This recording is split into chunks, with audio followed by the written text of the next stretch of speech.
Hello there. Today's book is The Smart Cookie by Jory John and Pete Oswald. Let's get started. Greetings. I'm a cookie. I live in a bakery on a street corner near a river. Come on in. Welcome to our little community.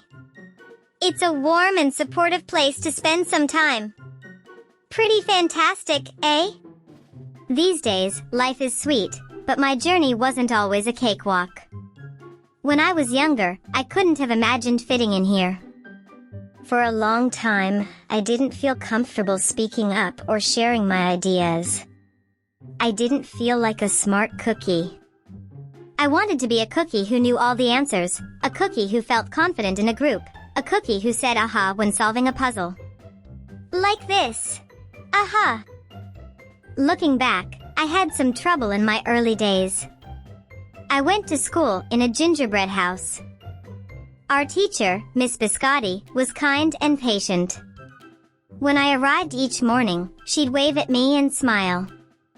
But I didn't get the best grades. And I never raised my hand, because I couldn't think of the answers as fast as the others. And I was the last to finish most tests. It wasn't because I didn't care. And it wasn't because I didn't try.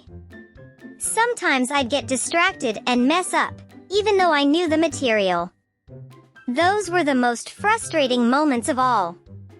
Once I misspelled the word dough, that was rough. Another time, I added when I meant to subtract. Occasionally, we'd have a lesson where I had absolutely no idea what was happening. I just couldn't keep up. I imagined that my desk was a raft and that I was completely lost at sea. Because that's what it felt like. At night, I slept in a cookie jar. I had about 6 dozen roommates. Move. You move. No, you move. No, you move. No, you move. I'd stay awake and stir out the window and worry. And it went this way, day after day after day. But then something happened that changed everything. It all started with a homework assignment. Miss Biscotti requested our attention one afternoon. Tonight, I would like you to create something completely original, She announced. It can be anything you want. Please bring a class tomorrow. That was it. There were no further instructions. Miss Biscotti winked at me as I gathered my belongings.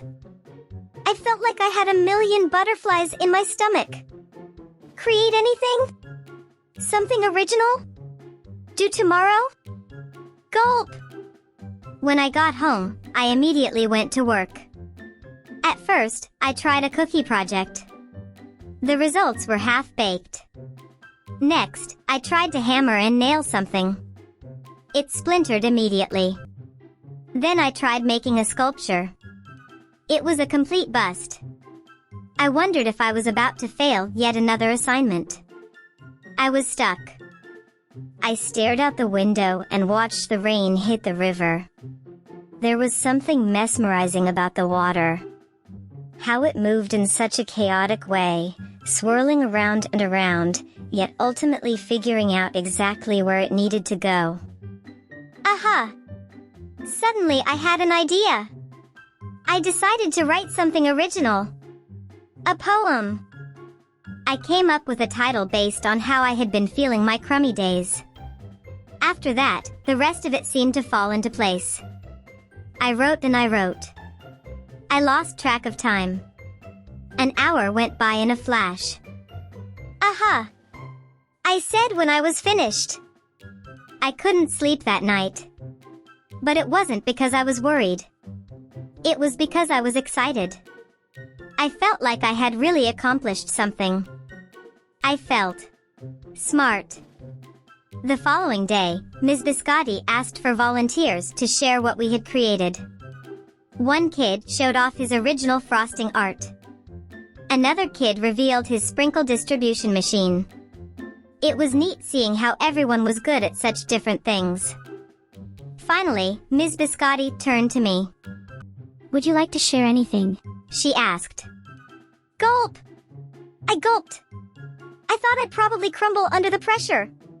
But I made my way to the front of the classroom. I noticed my hands were shaking.